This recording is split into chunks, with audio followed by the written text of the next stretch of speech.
किसी ने LLB वगैरह कर रखी हो, आगे आ जाइए, कोई भी एक वकील आ जाओ, आप आगे आ जाओ।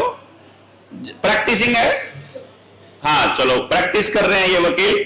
और अब हम लोग एक तरीके से बात करते हैं। आप अजय भाई बैठो, इधर बैठ जाओ, इधर सामने रुकावट आएगी आपको, हाँ कहीं भी बैठ जाइए।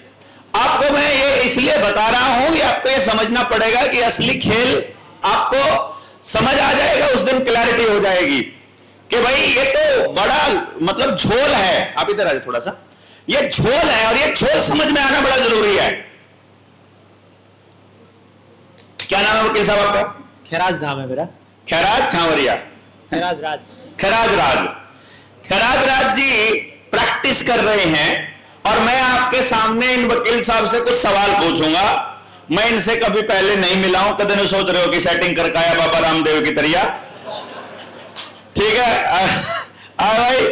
और मैं अपना क्या प्रोडक्ट बेचने के चक्कर में ऐसा कोई सीन नहीं है। मुझे नहीं मालूम है ये कैसे वकील है, और मैं जो सवाल पूछने वाला हूं वो भी बहुत टफ नहीं है, कॉमन सवाल है, बिल्कुल कॉमन सेंस के। पहली बात मुझे ये बताइए वकील साहब, यदि मैं कोई एग्रीमेंट करता हूं किसी पर्सन के साथ, मेरा और इसका कोई एग्रीमेंट है, क्या मुझे जो एग्रीमेंट में लिखा है हिसाब से ही से सामान देना होगा या मैं कुछ और भी दे सकता हूं? उसके हिसाब से ही देना पड़ता है, क्योंकि अगर उस एग्रीमेंट की पालना नहीं होती, सिविल कोर्ट में एग्रीमेंट की पालना के लिए स्पेसिफिक परफॉर्मेंस का दावा, सिविल दावा होता है। स्पेशल परफॉर्मेंस का दावा पेश करना पड़ता है, सिविल दावा। अब आप मुझे ये बताइए, आप में से जो जो भाई ने कभी कुछ काम किया हो या किसी से ने बैंक से लोन लिया हो, आपसे जब कॉन्ट्रैक्ट करता है, जब आपसे वो अनुबंध करता है जिस पे साइन करवाता है, जिसमें आप लोन मांग रहे होते हो, वो आप ये कहते हो मुझे 40 लाख रुपए का लोन चाहिए, या आप ये मांगते हो कि मुझे अपना घर बनाना है, मुझे घर चाहिए? क्या मांगते हो? रुपए मांगते हैं कि घर बनाने के लिए या अपनी गाड़ी लेने के लिए, बाइक लेने के लिए या और कोई काम करने के लिए 40 लाख रुपए का लोन चाहिए, यही मांगते हैं। अनुबंध में साइन 40 लाख रुपए पे होता है। मुझे वकील साहब ये बताइए, अगर बैंक 40 लाख रुपया हमको ना दे तो क्या स्थिति होगी? तो फिर वो उस एग्रीमेंट की जो कंडीशन होती है उसके अंडर में नहीं आएगा वो। इसका मतलब ये है, जो कह रहे हैं वकील साहब देसी भाषा में, यदि बैंक ने आपके साथ कॉन्ट्रैक्ट किया है 40 लाख रुपए का देने का वादा किया है, यदि बैंक ने 40 लाख रुपया नहीं दिया है तो वो कॉन्ट्रैक्ट नल एंड वॉइड है, किसी काम का नहीं। ठीक है बात? इसका हमको ये ढूंढना है कि जब बैंक ने हमको लोन, क्या वो 40 लाख रुपए दिए? तो पता चलता है कि उसने हमको डिजिट खाते में ट्रांसफर कर दिया। खाते में डिजिट ट्रांसफर हुआ तो आप उसको बैंक से जाकर लेने जाओगे कैश निकलवाने के लिए, एटीएम में जाओगे या बैंक में जाओगे तो बैंक से निकलेगा भारतीय रिजर्व। आपने लोन लिया था INR 40 लाख, INR मतलब इंडियन रुपीज, यानी भारतीय रुपया। आपने लोन लिया भारतीय रुपए में, आप जो पैसा भारतीय रुपए के हिसाब से उसकी कीमत तय हुई है, उसका मानक तय हुआ है भारतीय रुपए में, ऊर्जा के हिसाब से। पूरी दुनिया में source of energy, ultimate source of energy सूर्य है, सूर्य। यहां हमारा एक साथी फिजिक्स के लेक्चरर भी हैं, फिजिक्स पढ़ाते हैं। फिजिक्स कौन पढ़ाते हैं? कल मुझसे मिले थे, ये फिजिक्स वाले हैं। आइए जी जनाब पढ़ाइए। आप लोगों ने एक चीज देखी होगी, आपने सुना होगा, मैं भी फिजिक्स का हूं, पर कह देंगे बात बोलता रहा है, को भी मैं पहले से नहीं जानता हूं, ये भी पहली बार आया, ठीक है ना। अभी आपका क्या नाम है? जिग्नेश पंड्या। ये जिग्नेश पंड्या जी हैं। तो अभी पंड्या जी हैं, राज साहब हैं, ये आपको कुछ बता रहे हैं। आपने आज तक एक चीज देखी होगी कि दूरी का मापक जो है, दूरी को मापने का जो मानक मापक है वो मीटर होता है। सारी दुनिया में स्टैंडर्ड जो है मापने का मीटर ही है, ठीक है, मीटर है। उस मीटर में से फीट निकलते हैं, उस मीटर में से किलोमीटर निकलते हैं, उसी में से सेंटीमीटर, यानी 100 सेंटीमीटर का 1 मीटर, यानी कि मीटर का 100वां हिस्सा 1 सेंटीमीटर, आप इसे ऐसे कहेंगे। और 1000 मीटर मिलकर बनेगा 1 किलोमीटर। ऐसे ही हेक्टामीटर, डेकामीटर, एटोमीटर, सेंटीमीटर, मिलीमीटर जो भी होते हैं वो सारे के सारे इसी में से बनेंगे। इवन प्रकाश वर्ष तक, यानी कि उसको क्या बोले, लाइट ईयर तक इसी में चलेगा। अब मैं ये कह रहा हूं, एक हो, छोटे बच्चे की बिलात छोटी, बड़े बंदे की बिलात बड़ी, किसी का बड़ा हाथ हो तो बड़ा बिलात, ये पता है ना, बिलात यहां से लेके यहां तक का अपन डिस्टेंस नापने के लिए करते हैं। मैंने कह दिया कि इस दीवार की लंबाई 12 बिलात है। कोई छोटा बच्चा देखेगा वो लोगों को, ना यार ये तो 20 बिलात है, तो छोटी मोटी हो जाएगी, गड़बड़ हो जाएगी, बिलात में नहीं देख सकते। इसीलिए हमें किसी का शोषण, इसके लिए एक फिक्स साइज रखा जाए। अमेरिका हो या इंडिया, गांव हो या शहर, अनपढ़ हो या पढ़ा लिखा, छोटा हो या बड़ा, अगर 1 मीटर लेना है तो 1 मीटर ही मिले। इसलिए वो मीटर फिक्स होना जरूरी है। वो मीटर कितनी दूरी को कहते हैं उसका कोई ना कोई मापक बनाना पड़ेगा। मीटर जो मापक है उसका कोई ना कोई मानक बनाना पड़ेगा। उसका मानक कहीं ना कहीं पड़ेगा, और वो ऐसी चीज के साथ सेट करना पड़ेगा जो फिक्स होगी, कांस्टेंट होगी, स्थिरांक होगी, जिसका बदला नहीं जा सकता, जो कभी भी यानी ना इतिहास में ना भविष्य में कभी भी बदला जाए, वो स्थिरांक होता है। उसी स्थिरांक के सापेक्ष में उसका मानक बनाया जाता है। तो मीटर को है वो कितने डिस्टेंस को कहते हैं जी पांडे जी? 1 मीटर वो 100 सेंटीमीटर का होता है 1 मीटर। तो अगर 100 सेंटीमीटर के हिसाब से नहीं अगर कुछ हमें मिल रहा है तो डेफिनेटली उसके अंदर कुछ मिलावट है। देखो अब आप बैठ जाइए, इनके जवाब से कि इन्होंने स्कूल कॉलेज में कुछ नहीं पढ़ा, बच्चों को भी गलत पढ़ा रहे हैं। क्यों बोला मैंने ये? क्योंकि हम सबको बहकाया गया भाई 1 मीटर 100 सेंटीमीटर का होता है, तो सेंटीमीटर का तय कैसे करेंगे कितना होता है? सेंटीमीटर कैसे तय करेंगे कितना होता है? मिलीमीटर कैसे तय करेंगे कितना होता है? आ जाए इतना तो आजा इन्हें पढ़ रखा छोरे ने। ये मैं क्यों बता रहा हूं, जैसे थर्मामीटर के ऊपर कह दिया भाई इतने डिग्री टेम्परेचर पे थर्मामीटर का जो यहां तक पहुंच जाएगा, बैठो, वो पारा यहां तक पहुंच जाएगा, तो उसमें पारे में निशान तो लगाए जाएंगे ना, कितने से कितने पारे उस पर लगाए जाएंगे। वो निशान लगते हैं मालूम है? पहले उस थर्मामीटर में डुबोया जाता है और उस पानी का टेम्परेचर नोट यहां पर इस पारे की स्थिति है, फिर उसे ठंडा किया जाता है पानी को धीरे धीरे हल्का हल्का, और जिस वक्त वो पानी बर्फ में बदलना शुरू होता है उस जगह पर पारा जहां पर है उस पर निशान लगा लिया जाता है कि ये 0 डिग्री है, क्योंकि पानी जो है बर्फ में 0 डिग्री पे बदलना स्टार्ट होता है। उसके बाद उसी थर्मामीटर को फिर उसी पानी को गर्म किया जाता है और उस पानी के अंदर रखा जाता है, और जब वो पानी बॉइलिंग शुरू करता है, उबलना शुरू करता है, तब उस थर्मामीटर को उसमें डुबो के देखा जाता है कि अब स्टेबल होता है, उसको 100 डिग्री बोलेंगे। फिर 0 डिग्री सेल्सियस से 100 डिग्री सेल्सियस तक के टेम्परेचर को नीचे से और ऊपर से वो जितना डिस्टेंस है उसके 100 हिस्से किए जाते हैं, तब लगता है कि 1 डिग्री इतना बनेगा। समझ में आया मानक कैसे तय होता है? इसी प्रकार से अगर हमें दूरी का मापक देखना है, वो अगर मीटर है तो मीटर का जो मानक है वो कैसे तय होता है, ये भाई साहब बताएं, क्योंकि मैं चाह रहा था बाद में बताना। एक बात बताइए आपको, जैसे टेम्परेचर जो नापते हैं, तो टेम्परेचर हम जब पारे को ठंडा कर रहे हैं तो जो उसके साथ बोलो, जो उसके साथ नियम चल रहा है वो प्रकृति का नियम चल रहा है।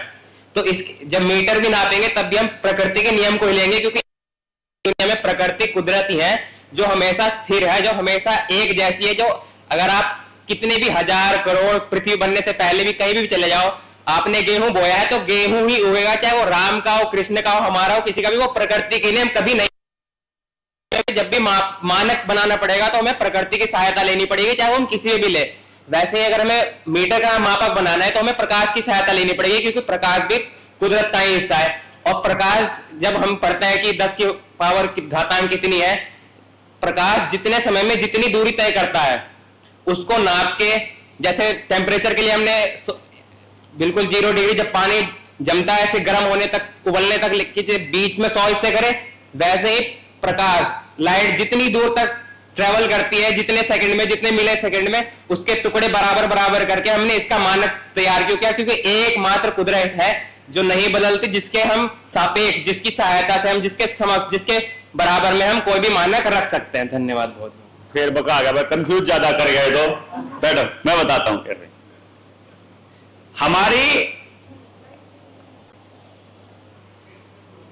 हमारे जो सूर्य की धरती से जो दूरी है उसको पुराने वक्त में ही तय कर लिया गया कि 3 लाख किलोमीटर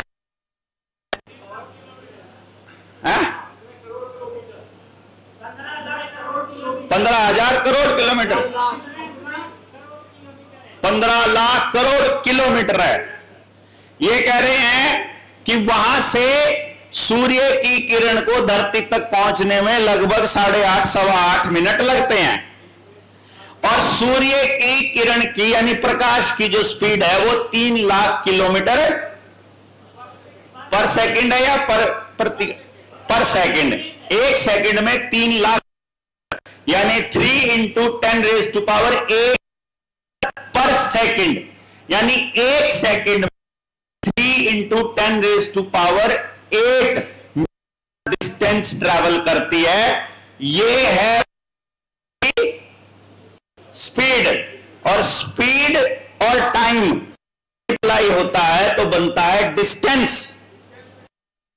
डिस्टेंस को बोला कि 1 सेकंड के 1/3 × 10⁸,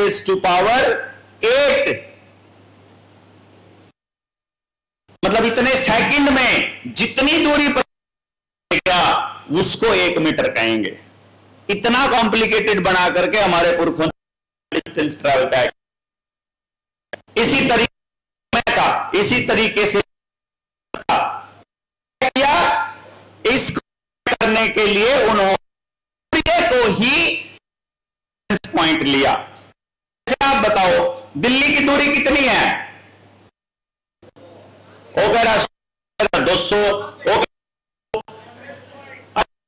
दिल्ली की दूरी कितनी है से पहले ये देख है चलना कहां से है भैया, जहां से चलोगे वहां से दूरी देखी जाएगी।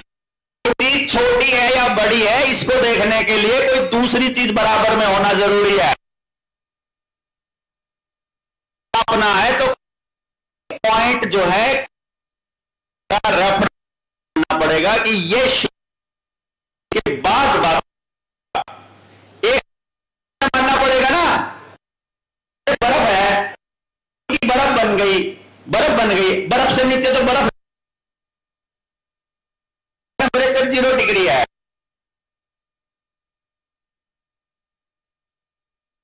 होती जाएगी, इसलिए टेम्परेचर -10 सेंटीमीटर तक, -50 तक, -100 तक हो जाएगा, लेकिन रहेगा।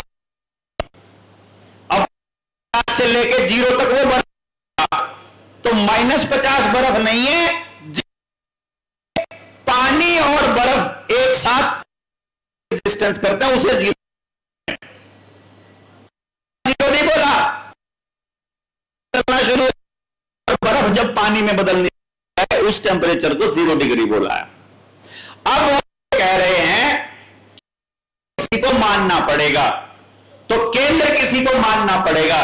केंद्र माना, आप जो चलते हो वो भोजन से चलते हो, भोजन खाते हैं, अनाज खेत में प्लांट के ऊपर लगता है, पौधे के ऊपर, और जो खाना तैयार करता है वो सूर्य की प्रकाश संश्लेषण पर। तो धरती में पानी है, वो पौधा सूर्य की ऊर्जा से, जानवर चलते हैं पेड़ बनता है, जमीन में है, उसी से कोयला बनता है। जब वो कोयला हजारों सालों तक दबा रहे और बहुत ज्यादा गहरा दबाव पड़े तो वो हीरा बन जाता है। जब वो उससे कम दबाव में हो तो ग्रेफाइट बन जाता है। जब वो और ज्यादा नीचे और सालों तक पड़ा रहे तो वहीं पर पेट्रोलियम भी बन जाता है, वहीं पर सीएनजी भी बन जाती है। इसीलिए प्रत्येक वस्तु का अंदर अगर कोई चीज स्टोर है तो सूर्य की ऊर्जा है।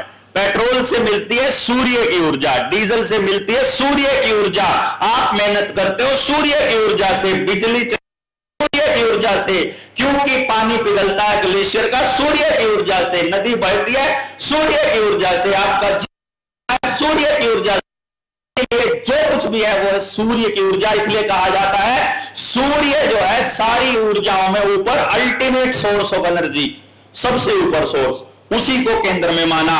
तो सारी धातुओं में, सारी वस्तुओं में ऊर्जा स्टोर होती है सूर्य की। जिस भी वस्तु में सूर्य की ऊर्जा स्टोर है वही धन है। आई बात समझ में? और आपको इस कागज के नोट की जरूरत पड़ती है धन। ये धन नहीं है, नहीं समझेगा?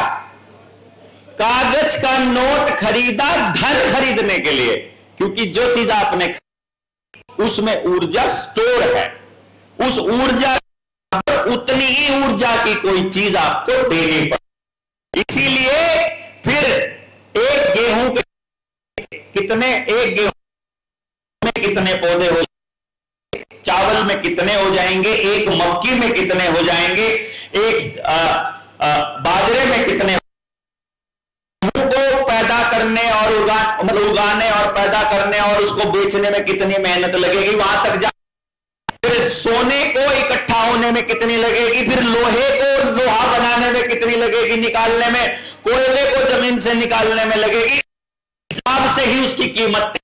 समझ में आ रही है कि इतने किलो लोहा निकालने के लिए कितने आदमियों की सूर्य ऊर्जा का इस्तेमाल होगा। उस सूर्य ऊर्जा को फिर जो उस कोयले से मिलने वाली ऊष्मीय ऊर्जा का आकलन करके बराबर रख के उसका कंपैरिजन करके कोयले की कीमत तय होगी। समझ आ रही है कीमतें कैसे तय होती हैं कि नहीं आ रही है? कैसे पता लगती है सोना महंगा या सस्ता क्यों है? क्योंकि सोने में सूर्य की में भी सोने की ऊर्जा है, सब में सोने की ऊर्जा है, गेहूं में भी सूर्य की ऊर्जा जब गेहूं में भी है और सोने में भी है तो दोनों में फर्क क्या है? ये है, एक तो हम खाद के यूज करते हैं, गेहूं की ऊर्जा को हम लोग अगर रख लेंगे तो वो कुछ सालों के बाद खराब होने के चांसेस हैं अगर उसमें नमी आ जाएगी तो। इसलिए उसको स्टोर अलग तरीके से रखे तो कई कई साल तक रख सकते हैं, लेकिन उसके लिए जगह भी ज्यादा चाहिए होगी और सारा कुछ चाहिए होगा। लेकिन सोना एक ऐसी धातु है, और अगर मान लो लोहे और सोने में कंपैरिजन करें तो बाकी धातु कि लोहे अपने घर में स्टोर तो उसमें जब नमी पकड़ेगा, पानी पकड़ेगा तो वो लोहे के ऊपर जंग लग जाएगा, जंग लगने की वजह से वो झड़ता जाएगा और एक दिन लोहा गायब मिलेगा आपको। लोहा रख दोगे तो गायब हो जाएगा, लेकिन सोना अगर आप दबा के भी रख दो, खुले में रख दो, जैसे वो रिएक्टिव एलिमेंट है, वो रिएक्शन नहीं करता है, वो किसी पानी के साथ केमिकल रिएक्शन होता ही नहीं है, ना उसका रंग खराब होता। 1 किलो सोना रख दिया या 10 ग्राम रख दिया तो 1000 साल बाद भी उसको चेक में मिलेगा, क्योंकि उसमें जो स्टोर ऊर्जा है उसका क्षय नहीं होता, वो उतनी ही रहती है, इसीलिए जगह में आ जाता है, इसीलिए थोड़े से ज्यादा कीमत रखी जाती है। समझ में क्यों थोड़े सोने की ज्यादा कीमत है? क्योंकि इतने स्टोर रख लो जितना मर्जी, उतने गेहूं को नहीं रख पाओगे, उतना दिन तक दूसरी चीजों को, गाय भैंस को नहीं रख पाओगे, वो थोड़े दिनों के बाद मर जाएगी कुछ सालों के बाद, बाकी चीजों को रखोगे। लेकिन अगर किसी से अगले को लेकर जाना है तो कोई चीज फिक्स रहेगी जो कि केवल जमीन और सोना है, वही चीज अगली पीढ़ी कि बाकी कोई चीज नहीं जा सकती, इसीलिए इनको हमने आखिरी धन बोला है, लास्ट धन जिसके, इसी बनता समझ। 47 ट्रेनिंग में सूर्य को मैं आज तक लेकर नहीं आया, क्योंकि आज मुझे लग रहा है कि आज हमारे पास ऐसे योद्धा हैं जो अपने कर्जे के मुद्दे पर यहां नहीं जुड़े हैं, जिनको अपने के साथ एक बार तो खड़ा होना पड़ेगा कि जिनका कर्जा नहीं, मान लो किसी का घर नीलाम हो रहा है, तो अपने समाज के पड़ोस के लोगों को एक तो पुलिस की आंख में आंख बोलना पड़ेगा, भाई जो पूछा है उसका जवाब तो दे दो, फिर घर के ऐसे नहीं कर सकते आप जबरदस्ती। ये इसलिए हो रहा है क्योंकि ये हमारे महाराष्ट्र में हुआ है एक बार, महाराष्ट्र जिला था वो, अरे वो सुहास था, सुहास, वो बाद में हमारे साथ वो उनको दूसरे लोगों ने बका दिया, फिर वो हमारे ही खिलाफ लग गए बोलने, लेकिन वो बात समझ में आ गई उनको। उन्होंने एक काम किया था बड़ा अच्छा वहां पर कि वो तहसीलदार से और एसडीएम से जाकर मिलकर उनको पूरी बात समझा के आ गए। तो जो तहसीलदार था उसने ये कहा डीसी करके कि साहब चक्कर ये है, अगर ये किसी संगठन वाले होते तो हम इनको देते, ये ग्रुप होता, कोई एनजीओ होता तो हम एनजीओ के मालिक को बुला के उसको समझा देते। लेकिन गड़बड़ क्या हो रही है कि मेरे हलके में जो लोन जिसका है, जिसका मकान जब्ती करने हम जाते हैं, उसका पड़ोस इकट्ठा हो जाता है, जहां जाते हैं वहीं जनता इकट्ठी हो जाती है, जनता से कैसे लड़े। तो उन्होंने कहा कि ठीक है, फिर जब मैं उसने फिर ये कह दिया डीसी को कि जब तक आप इनके सवालों के जवाब बैंकों से दिलवा नहीं देते, मेरी तहसील में एक भी आदमी का घर जब्ती करने का पुलिस बल को ऑर्डर नहीं करूंगा, बात खत्म। वहां एक भी आदमी का घर जब्ती,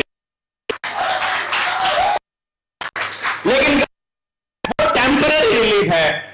वो तहसीलदार के साथ पंगा हुआ, तहसीलदार को बात समझ में आई, तहसीलदार ने कहा कि जब तक मैं हूं तब तक तकलीफ नहीं होगी।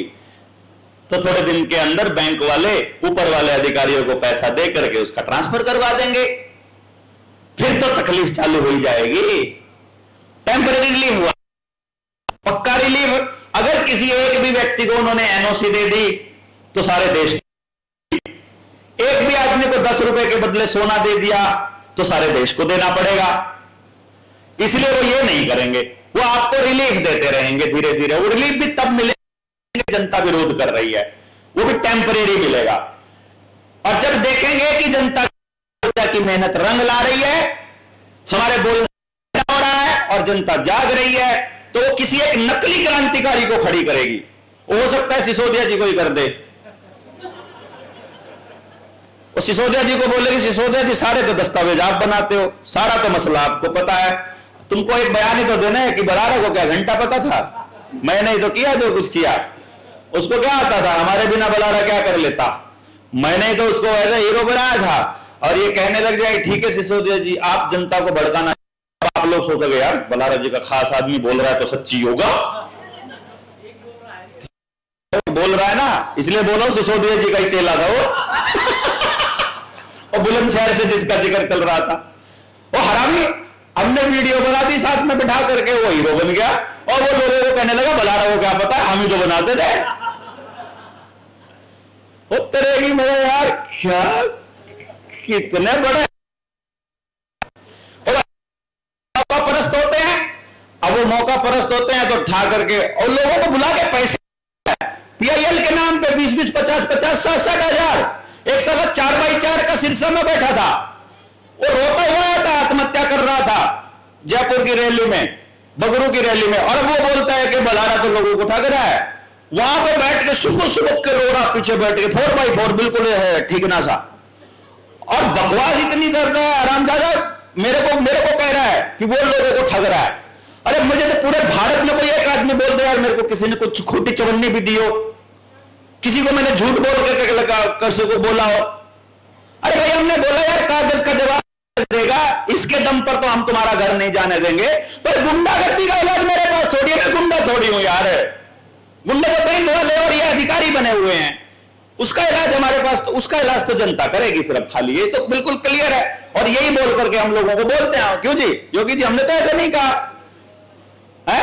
अच्छा, और मान लो सिसोदिया, आपको भी अभी बुलाता हूं, मेरे पास में परमानेंट इलाज है। आप परमानेंट ही करेंगे, चिंता ना करो, आपका भी पता है हमको। अब सिसोदिया जी को खड़ा कर देंगे विरोधी लोग, सिसोदिया जी अरे तो मिलेंगे, ये हो जाएगा, बन जाओगे। अब जो सिसोदिया जी को नेता नहीं, तो भाई बोलेंगे हमको तो नहीं चाहिए, पैसा भी नहीं चाहिए, नहीं। लेकिन अगर बनने की इच्छा हुई, उनको बोलना आंदोलन तुम करो, सपोर्ट हम करेंगे, और इन जितने लोगों के आवेदन लगे हुए इनका लोन माफ करवा देंगे, एनओसी नहीं देंगे, लेकिन आपको कभी भी टोका नहीं जाएगा, क्लियर कर देंगे, लेकिन एनओसी लिखित में नहीं देंगे। आंदोलन ऐसे लोगों से जो मोर्चे को ही तोड़ने के लिए खड़ा करेगा सिस्टम। अभी देखना आप, मोर्चे को तोड़ने के लिए, बलारा को कमजोर करने के लिए, अभी देखना कैसे ग्रुप इकट्ठा होगा। जिन लोगों को हमने अभी राज साहब को बिठा दिया, अभी लग जाए आवेदन लगाने, पैसे लेने, तो मैं है कि नहीं। लेकिन मेरा तो फर्ज है कि हमें तो विश्वास करना है, फर्ज है कि हम तो अपना मंच दे रहे हैं आपको, कि यार आप लोग समाज में अगर मतलब आप लोग का आपका फेस बन, एक फेस चलता रहेगा, गड़बड़ होगी। हम तो ये चाहते हैं ज्यादा से ज्यादा चेहरे जो हैं वो चमके, वो चमक के गड़बड़ कर जाए, वो हमको हमारी पीठ में छुरा घोंपे, वो इकट्ठे हो जाए कि सारे के सारे जो बलारा से नाराज है वो इकट्ठे होकर के एक संगठन बना ले, बोल देंगे बलारा थोड़ी मोर्चा है, मोर्चा तो हम है, बोल देंगे तो बोल दे भैया, कोई बात नहीं, तैयार। अरे बाहर जितने भी साथी हैं अपने बुला लो भाई, चलो आ जाएंगे। और असल में बेहतर बैठने की जगह नहीं है ना,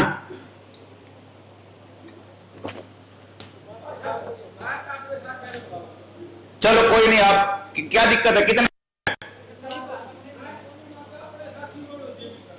हाँ तो बुलाओ ना, मां कड़ी रोड़ा हो रहा है, ऐसा कर दिया सारे जनों तो लाग के देखन, तो फिर चुपचाप गए अगर रोड़ा क्यों करो।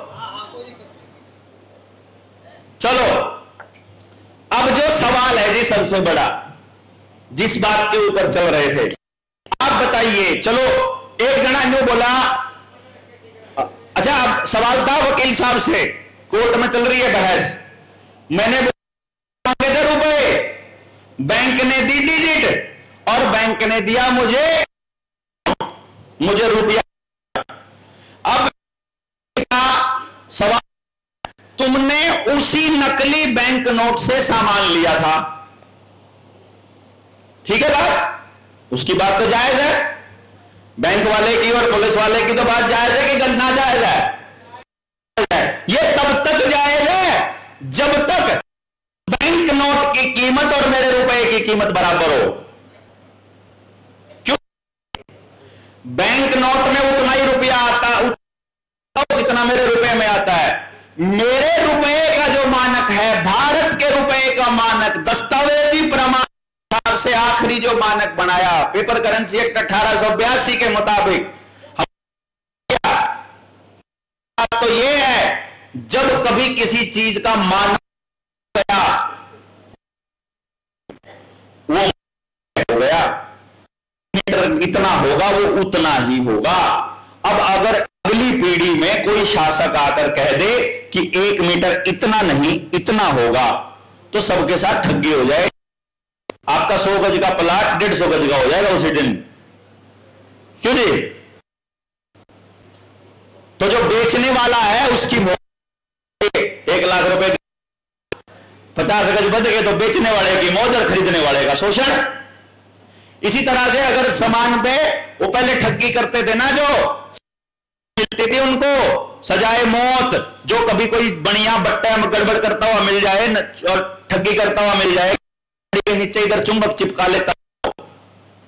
तो जो शासक हैं, जो राजाओं के टाइम पे मानक के साथ छेड़छाड़ में सजाए मौत, नहीं भाई 1 किलो मतलब 1000 ग्राम, इतना वजन, उतना वजन मतलब उतना ही वजन, और वो कहीं तोलो आप कैसे ही तोलो, 900 दोगे अगर 1 किलो 900 सामान देने लग जाओगे तो कीमत ज्यादा ले ली और वजन कम दे दिया, दोहरा शोषण हो जाएगा। से रुपए के मानक के साथ पहला नंबर तो यह है कि छेड़छाड़ की नहीं जा सकती कभी भी। ये यूनिवर्सल सिद्धांत, यूनिवर्सल प्रिंसिपल। वकील साहब गलत तो नहीं है कि कोर्ट में, हर कोर्ट के अंदर पहला जो शब्द होता है, पहला शब्द बता रहा हूं मैं, ये वो होता है नेचुरल जस्टिस विल प्रिवेल। गलत है कि सही? सही बात है। नेचुरल जस्टिस यानी प्राकृतिक न्याय से ऊपर कोई कोर्ट, कोई संविधान, कोई नियम, कोई कोड जो कुदरती सिद्धांत है वो सबसे ऊपर है, ये कोर्ट कहती है। और हम कोर्ट में इस बात पर भी लड़ सकते हैं कि जज साहब, वो तो साहब कहने का जी नहीं करता, लेकिन नेचुरल जस्टिस डिनाई हो रहा है, नेचुरल जस्टिस के साथ छेड़खानी हो रही है, वो नहीं मिल रहा है हमारे लोगों को।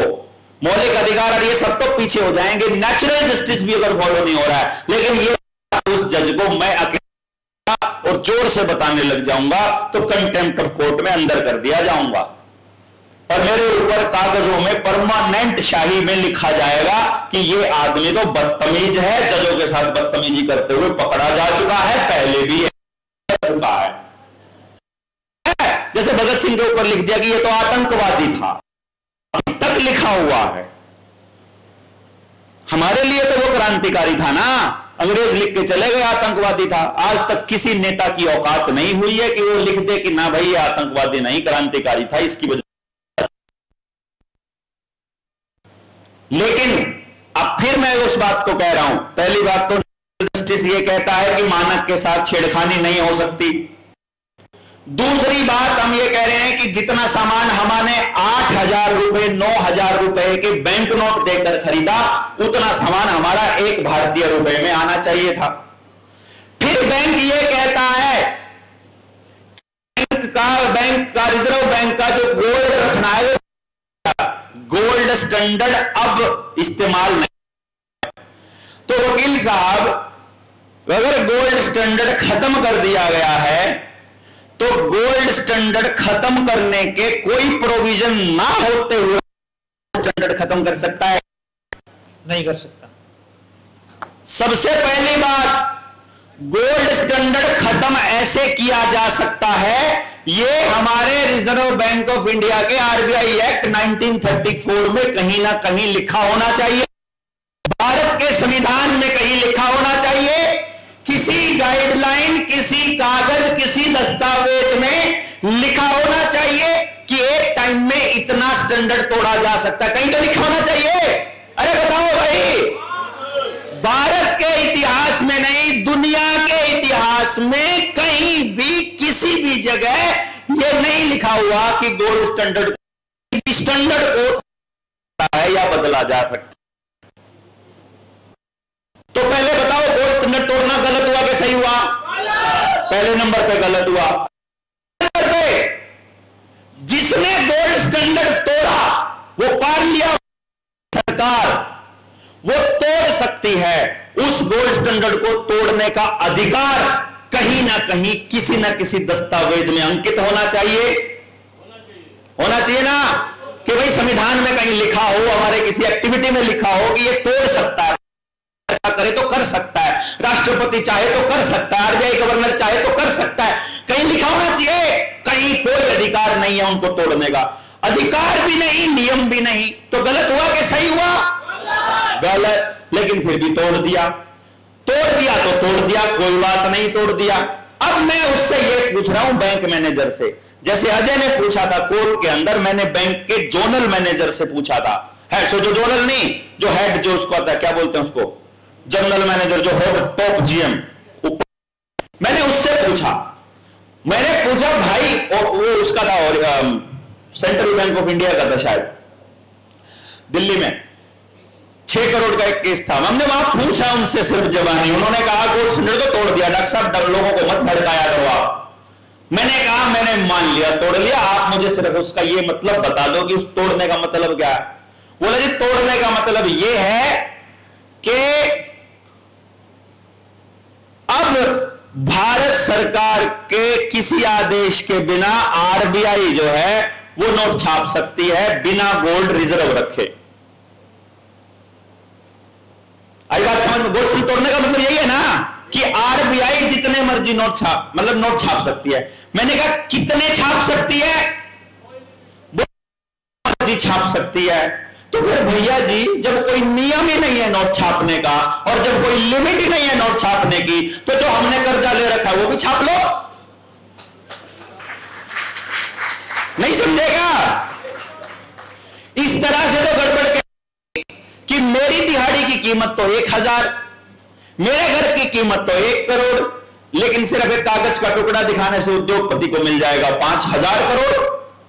अगर कोई लिमिट नहीं होगी, उद्योगपतियों को और ज्यादा पैसा देने की कोई लिमिट नहीं होगी, तो लूटने की नहीं होगी। उस लूट की भरपाई टैक्स दे करके पेट्रोल में, डीजल में, गाड़ियों में, toll tax, sale tax, income tax, जजिया कर, आगे आने वाले टांगों का टैक्स अलग लगेगा, पैरों का टैक्स अलग लगेगा, चश्मे का टैक्स अलग लगेगा, लत्तों का टैक्स अलग लगेगा, उसका अलग लगेगा, आपको अलग टैक्स लगा के ऐसा हाल कर देंगे कि जो उनकी लूट है उसकी भरपाई जनता को करनी पड़ेगी।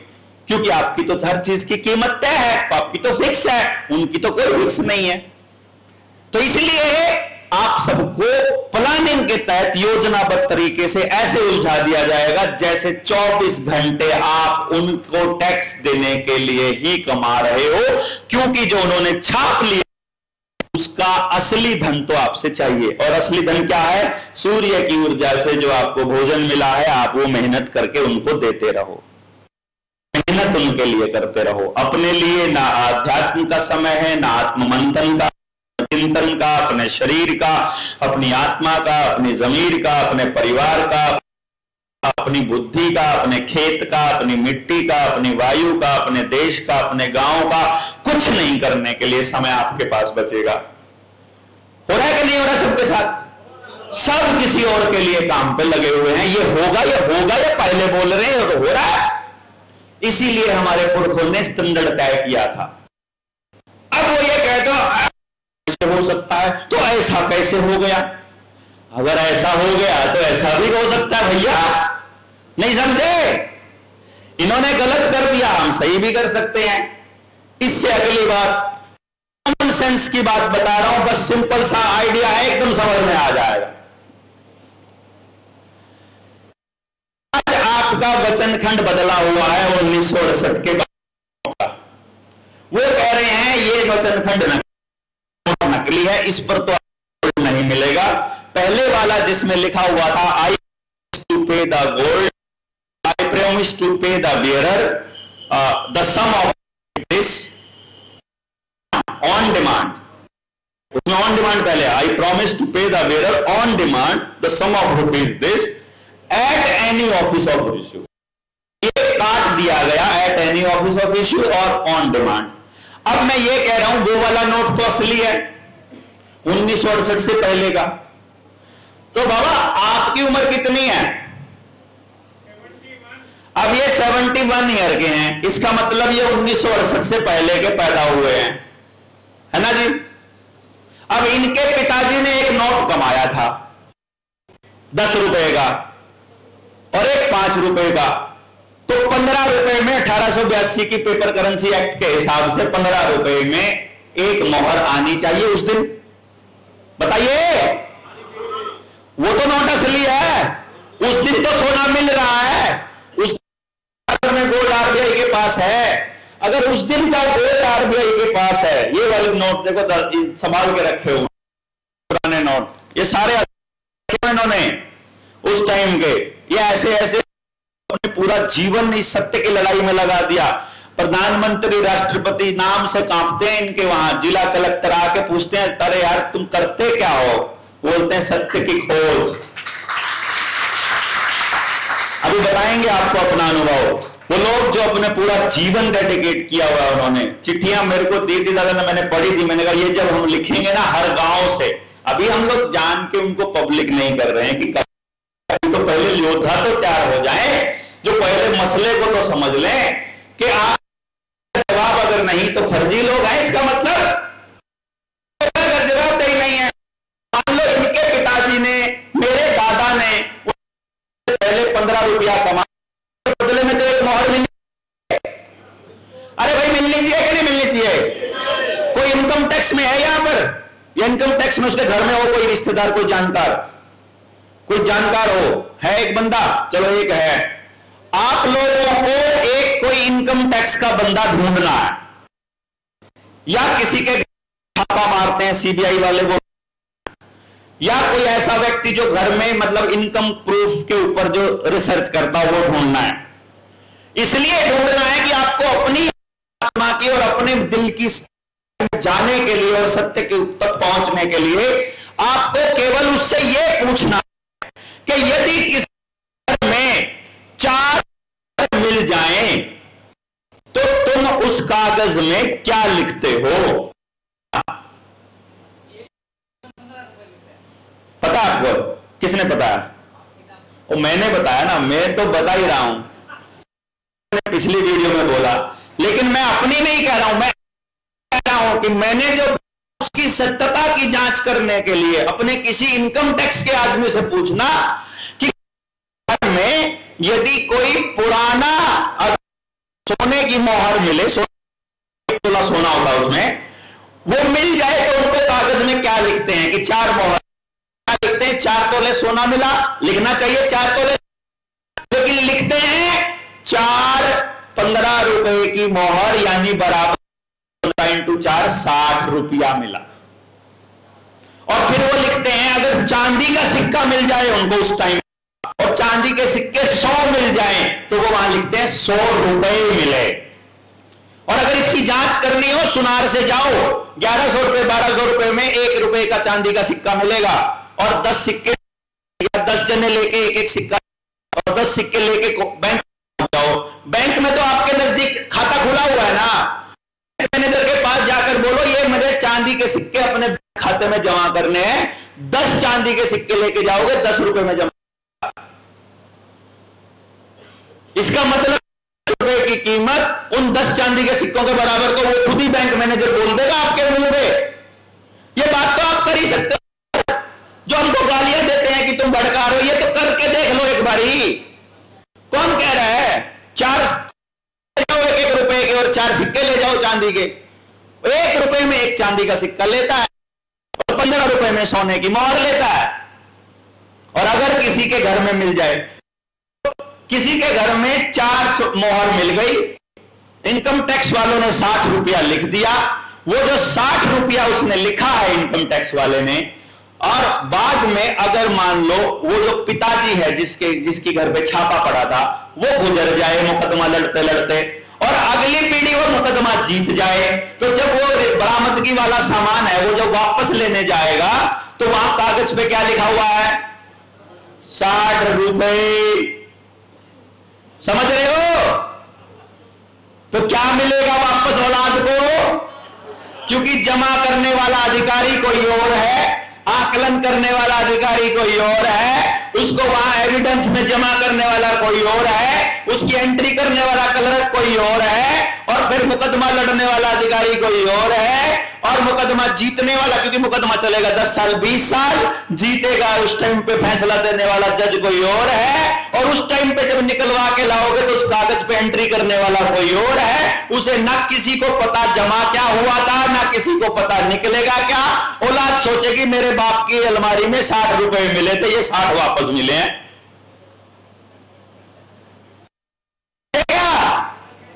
और सोना गायब। अब मैं आपके दादाजी ने कभी कोई 10 रुपए का नोट कमाया था या एक 5 का नोट कमाया था 15 रुपए में, उनको तो 1 तोला सोना या 1 मोहर मिलनी चाहिए थी। अरे मिलनी चाहिए, मिलती। और मेरे दादाजी बोला करते थे कि सरकार जितना सोना होता है उतने ही नोट छाप सकते हैं। किसने सुनी है ये बात? सारे लोगों ने सुनी हुई है। कितना सोने पे कितने नोट ये नहीं पता। 15 रुपए पे 1 तोला सोना पहले रिजर्व रखेगी कि जब मर्जी मांग लेना, को इतना रुपया अदा करने का वचन देता हूं, वो सोना देने का वचन देता हूं, लिखा है 1 रुपए की सोने की बराबर जो कीमत है वो। और अगर मेरे दादा को वो सोना लेने का अधिकार था, तो जब नोटबंदी हुई तो तो मेरे दादा का नोट दे करके सोने वाला, मैंने जब नया नोट ले लिया, उस नए नोट में भी तो मुझे सोना मिलना चाहिए, लेकिन वो कह रहे हैं नए नोट में नहीं मिलेगा। तो दादा का सोना, दादा की मेहनत, दादा की कमाई, दादा ने जो भी कमाया, जिसको भी उसने नोट में तब्दील कर लिया, वो खत्म हो गया।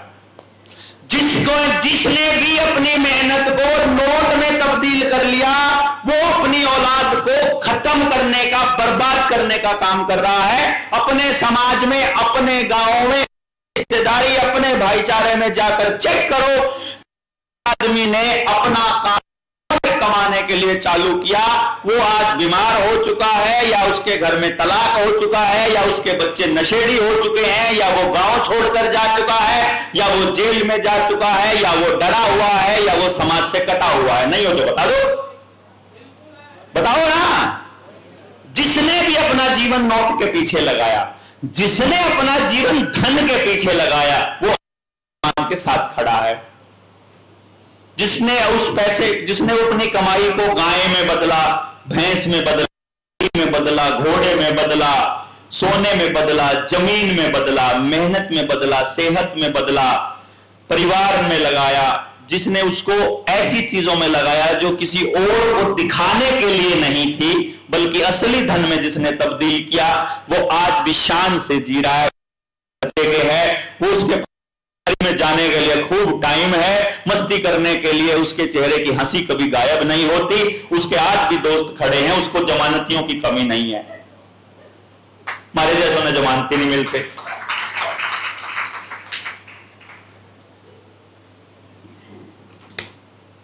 गलत कह रहा हूं कि सही कह रहा हूं? ये हालत है हमारी। अब अपने को यह सोचना है कि यही लड़ाई ऐसे ही जारी रखी जाए, या जो ये कर रहे हैं नेता लोग यही करें कि नहीं करें। अब अगर कहता है, मैं वकील साहब से पूछता हूं, वकील साहब तो सोचेंगे यार मेरे को भी बिठाया था अगर अपनी बात बोलनी थी तो, मैं तो हाँ ना करने के लिए बुलाया था। अब वो जो गांव में बैठे लोग हैं ना, अब वो बेचारे मोबाइल पे आई बात को सच्ची मानने लग गए। बताओ, कोई भी कुछ भी वीडियो बना देता है, उसी को सच मानने लग जाते हैं। तो वो फिर वो बोलेंगे वो एक वकील बिठा रखा था, वकील बतावे था, तो मन तो ये बिठा रखा भाई, हाँ ना तो बरले गलत कह रहे होंगे, सही कह रहा हूं, अभी तक तो ठीक कहा होगा मैंने। अब हम ये कह रहे हैं कि भैया जी, यदि आप लोगों ने हमारे साथ कोई ठगी नहीं की है, तो बैंक वालों को लिख कर देने में परेशानी क्या है? नहीं होनी चाहिए ना? अगर परेशानी है तो गड़बड़ है।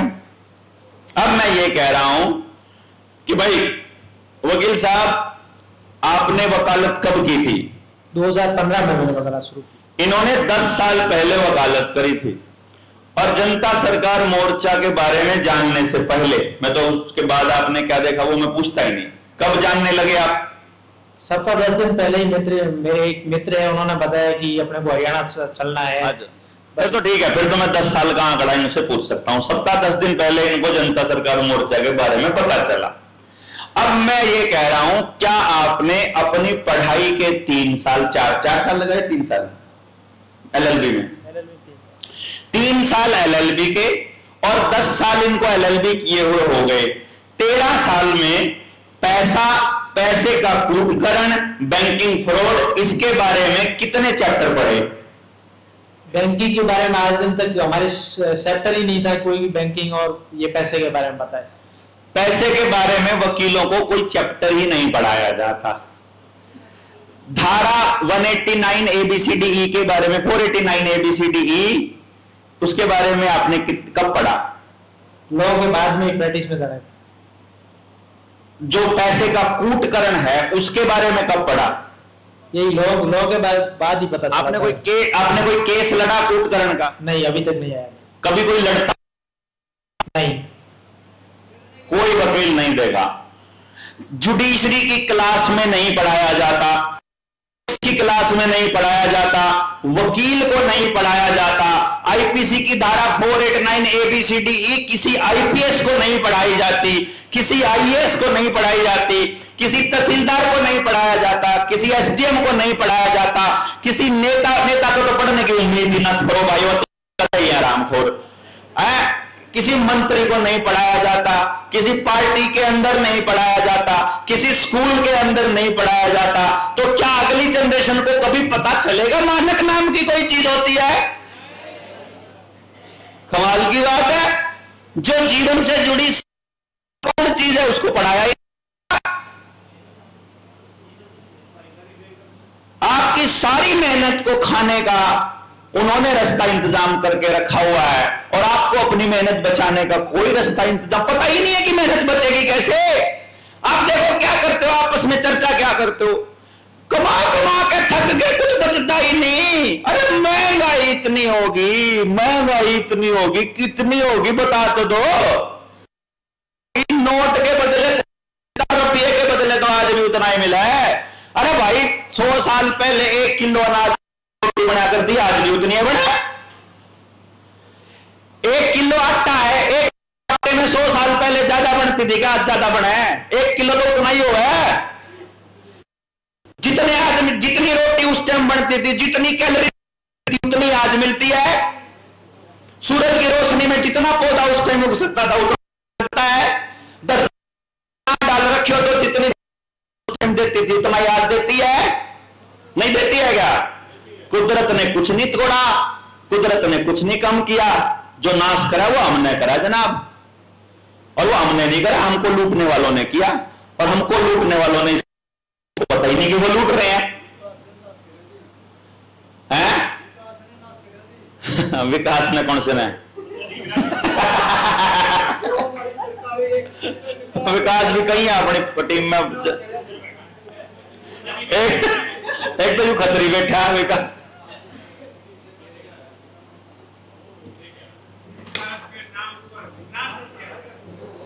मतलब जो मैं सेशन लेना चाह रहा था वो तो 3 दिन में हो जाएगी नहीं। लेकिन एक बात बता दो, किसी ने ये दुख हो रहा है कि गलती करी आके? मजा आ रहा है? किसको आ रहा है? मिला कुछ नया? मिला कि नहीं मिला? ये कहीं नहीं पढ़ाया जाता। लाख की क्लास ले लियो, यो नहीं पढ़ाई जाती है। यहां से जाने के बाद जीवन बदलने की दिशा में किस किस का हो जाएगा? अरे वाह, कमाल यार, कमाल। जोरदार तालियां आप सबके लिए। मतलब आप ये देखो कि अगर बात समझ में आ जाए तो उस एंगल से सोचना चालू करें। अभी तो आप चालू करोगे, अभी ये मत सोच लेना कि अभी खत्म हो जाएगी ये कहानी। मैं आपको बताऊं, इस रुपए के बारे में जब सोचने लगा ना, 6 महीने तो मन को समझने में लग गए, और हमारे साथियों को तो 1.5 साल लग गया। और जब मैंने उसको सिंप्लीफाई करके समझाया तब जाके समझ में आने लगा। इसलिए आज अगर आपको समझ में ना आए तो ढेर सारे सवाल दाग देना, बस आपके सवाल का जवाब मिलता जाएगा। और मैक्सिमम सवालों के जवाब ऑलरेडी हम दे चुके हैं अपने 7 दिन वाली ट्रेनिंग में। लेकिन नहीं भी मिलेगा तो देंगे, नए सवाल मतलब रेज होंगे, नए सवाल रहेंगे तो भी चलता रहेगा। इसका अर्थ यह हुआ कि प्रदूषण हो गया है, यह सब झूठ है। इसका मतलब यह कि गैस मनुष्य के लिए खराब है, प्रकृति के लिए नहीं। गैस मनुष्य के लिए खराब है। चलिए इसको बता देते हैं। देखिए, अगर गैस अपने आप से निकल रही है कहीं से तो वहां कुदरत का अपना योगदान है। वो गैस निकालने के लिए आदमी गैस निकाल रहा है। निकालने के लिए कैसे? यदि आपको तेल निकालना है जमीन से, ऑयल निकालना है, उस ऑयल को निकालने के लिए कितना ऑयल खर्च होता है आपको पता ही नहीं है।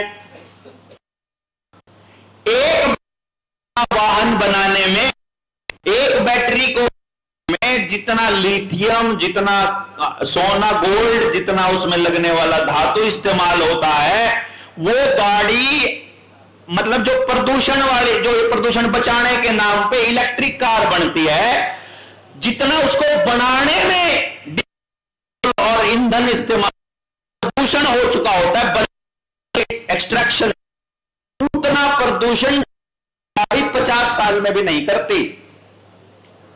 मतलब एक गाड़ी को में इतना प्रदूषण होता है, छोड़ दो फिर आगे इतना।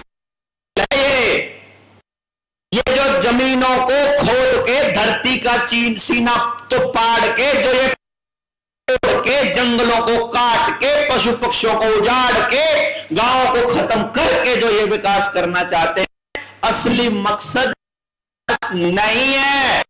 असली मकसद आपकी पाइनियल ग्लैंड है, टारगेट यहां है। अपने बचपन को याद करो, किस किस आदमी ने अपने घर में ये बात सुनी है, कमरे में जूती निकाल के बाहर जाना है, अंदर तेरा दादा राम के नाम ले रहा है। कितने लोगों ने सुना ये लाइन? एक भी आदमी नहीं जिसने ना सुना हो। सबके राम के नाम लेने का शाम को टाइम था। आज राम के नाम लेने बैठो, पड़ोस में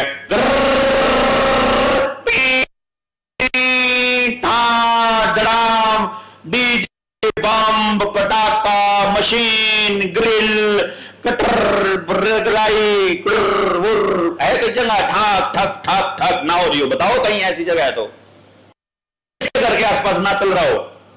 सबके घर के आसपास चल रहा है। आप शांति से बैठ ही ना पाओ, आप कभी भी सोच ही ना पाओ, आपका लेवल डाउन जाता चला जाए। ये शोर, ये लाइट, ये पंखे, ये एसी लोग, हम सारा दिन गाड़ी में चलते हैं, एसी चलता है, सारा दिन कमर यूं करता रहता हूं, मैं करता रहूं ना, क्या करूंगा उस गाड़ी का? भाई कितनी महंगी हो, जो दुखती रहे कमर। नहीं समझे? किसी काम की नहीं। अगर परिवार में प्रेम प्यार शांति नहीं, शाम को आकर के आनंद, घर में बैठकर रोटी खाने में स्वाद नहीं आता, परिवार के साथ बैठ के बात करने का टाइम ही नहीं, केक घोड़ती का मजा कर रहे हो। काहे का विकास के चक्कर में हो? कहता खाम खाई बोला, पल एक गाड़ी थी घर में, हर गाड़ी और एक तो क्या कर लिया, गाड़ी ले गए, परिवार तो छोड़ना पड़ गया। जिन्हें वो मारे वह मम्मी होया करती, वह छोटी थी, मैं ले आग बोला भाई मोटरसाइकिल साइकिल दुआ दे, बोला भाई जिसने छोरा करना हो बेकार उसने लेके दे दो, कार गाड़ना हो लोंडा दे दो लेके होंडा, हीरो होंडा। वो कहा करते वो बाद में पता चला कि सिनेमाकार इन सब का खेल अपने बड़े बुजुर्ग क्यों कहा करते, पेड़ पौधे।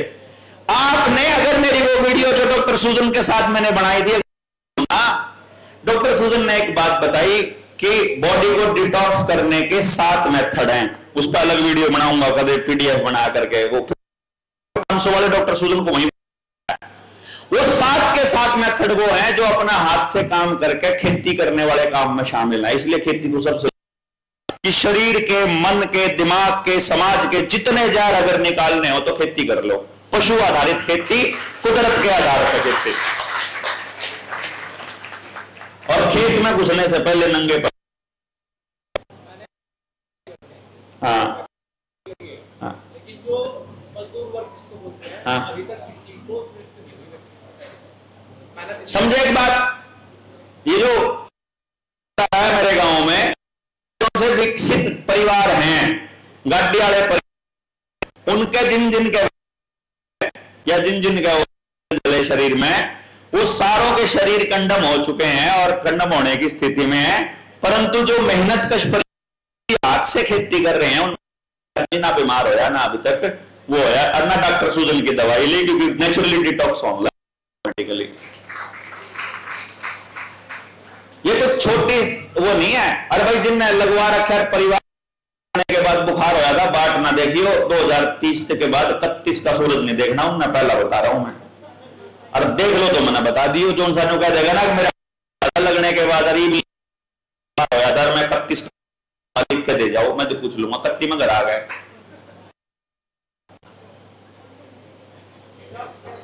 क्योंकि 23 में जिस इनको से लेके 7 साल तक, कोई तीसरे साल, कोई चौथे साल, कोई 5वें, कोई छठे, जिन्हें 22 में लगा रखा, समझो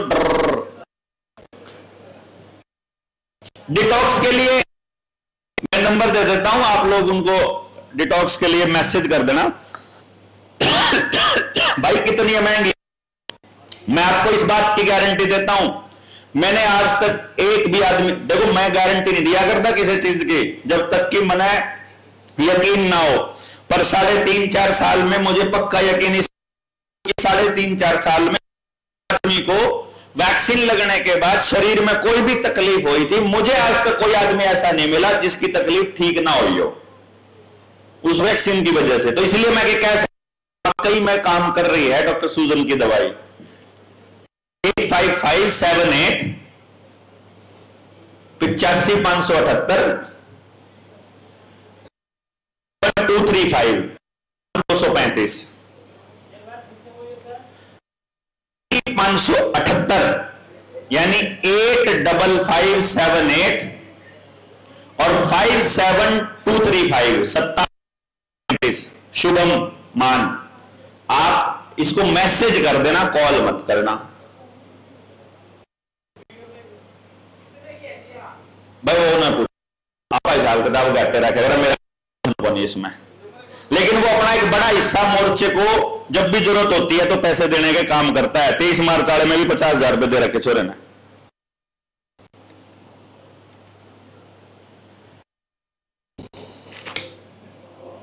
तो अभी मैं ये कह रहा हूं कि भाई अगर सिद्धांत है, अगर ये मानक की लड़ाई लड़ना क्यों जरूरी है इसको समझ लो आप। आदमी का मानक हमको बनाना, कि आदमी किसको कहेंगे। अगर रुपए के मानक की लड़ाई जो कि सामने दिख रही है, अगर ये नहीं लड़ पाए तो आदमी के मानक की लड़ाई नहीं लड़ पाएंगे। दूसरे की बहू बेटी को गलत नजर से देखने वाले को भी इंसान कहते रहेंगे जो कि हैवान शैतान है। तो आदमी अगर काम करने के बारे में, लूटने के बारे में सोच रहा है, चोरी करने के बारे में सोच रहा है, के बारे में सोच रहा है, स्थापित करने के बारे में, अपने धर्म का पालन, अपने पिता धर्म का, अपने शिक्षक धर्म का, अपने जिस भी धर्म पे वो पे बैठा, अगर उसका पालन तो इंसान है, बताओ जरा। तो मानव का मानक खत्म हुआ, का सत्यानाश हुआ, और रुपए तो का सत्यानाश का हुआ। मानक की लड़ाई, सिद्धांत की लड़ाई, सिद्धांत सर्वोपरि है, सिद्धांत कुदरत करता है, और कुदरत जब करेंगे तब सर्वनाश निश्चित है। इसलिए जब रुपए इस पर किसी के साथ तो उन लोगों साथ खड़ा होना समाज में भलाई है, ये सोचकर पीछे नहीं हट सकते। अब मैं अगर ये मेरा तो कर्जा नहीं, तो लोन देना नहीं, मना तो किसी का कुछ देना नहीं, तो मैं क्यों किसी के पंगे में पड़ूं, मैं क्यों जाकर क्या भाई। लेकिन मुझे पता कि किसी ना किसी को तो ये करना पड़ेगा। गोली खाने की आएगी तो कोई ना कोई गोली खाने के लिए चाहिए, और जब बात आएगी तो कोई ना कोई चाहिए, और जब करने की आए तो कोई ना कोई करने के लिए भी चाहिए। हम करेंगे तो एक भवन करते हैं तो भी कितने सारे लोगों की जरूरत पड़ती है भाई। घर का निर्माण तो मिस्त्री करेगा, तगारी तगार बना, सामान लाएंगे, ईंट लानी है ईंट होएगा, करने वाला करेगा, ऐसे ही होगा ना। एक आदमी तो नहीं कर सकता, कर सकते हैं। तो इस समझना पड़ेगा कि जब घर भी हम लोग अकेले तो समाज का निर्माण कर सकता है या अकेला हमारे पास जिस दिन अपने समाज से चंक इकट्ठा कर लोग जिस दिन समझ हो गया से आते हुए के बाद हमारा अगला काम होगा समाज जितने भी संगठन, उससे पहले नहीं जाते हम,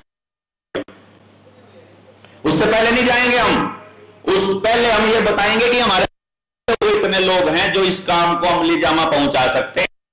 उसके बाद हम लोग सब किसान संगठन, सारे एनजीओ, सारे नेता जो मारे जिन्ना जाकर नया लिया, जिन्ना जाकर चालू करा, जो हमारे को सब समझते थे। अब फिर हम उनको बुलाएंगे कि अब आ जाओ, अब सबकी जरूरत है, अब सारे लग के करेंगे इस सारे काम को, फिर किसी को नहीं। और फिर करना क्या है, अपना लास्ट टारगेट यही है जो अपने लोगों में है। ये जितने भी धोड़ा कपड़ा पार गई है, जैकेट सी पार रहे हैं ना, या आधी बाजू वाली कोई पार पहुंच रहा, ये हाल में जोड़ने।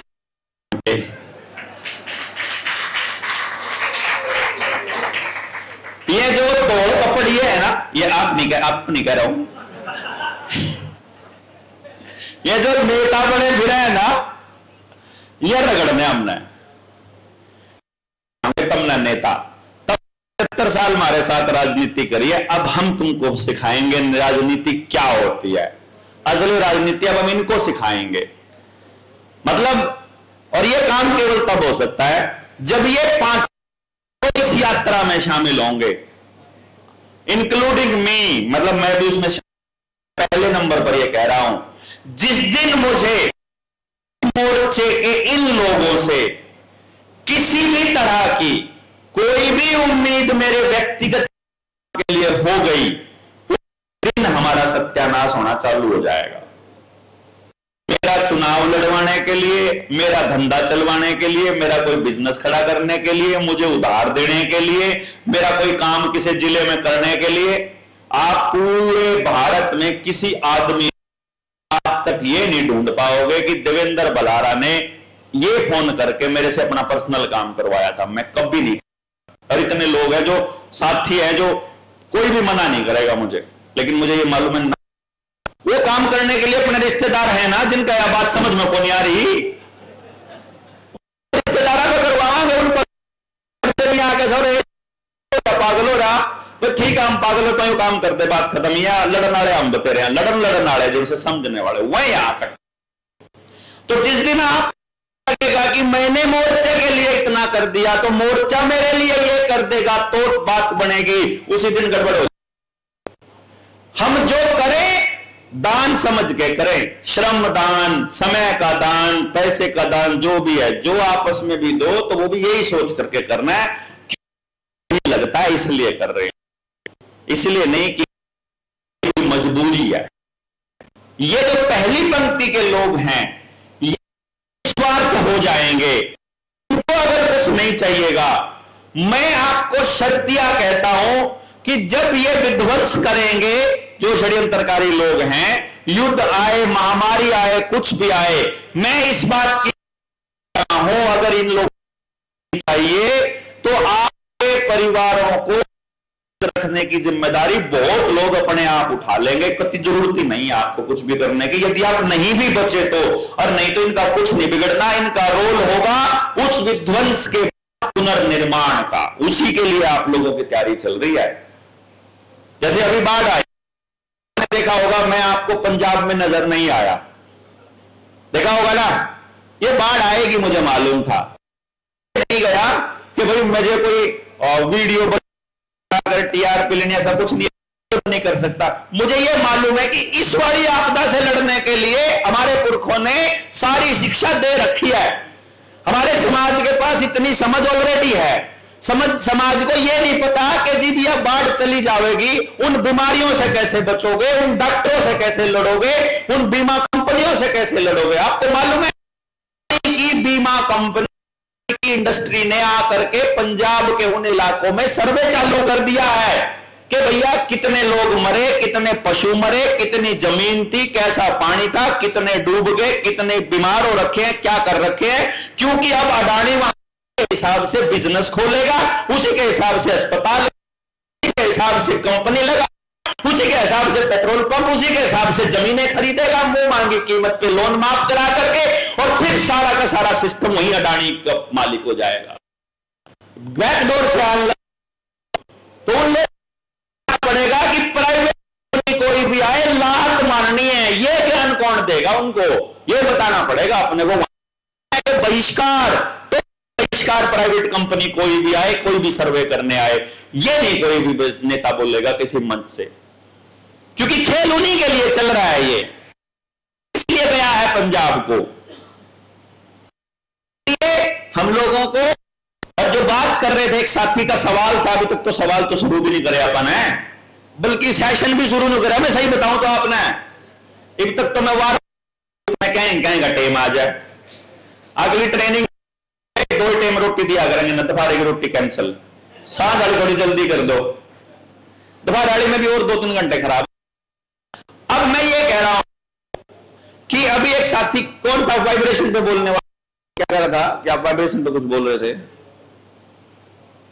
वो कह रहे थे कि आप वाइब्रेशन पे कुछ बोल रहे थे, तो उसका खेल क्या है, वो कैसे ऊंची करें, वाइब्रेशन कैसे रेज करें, और वाइब्रेशन रेज करेंगे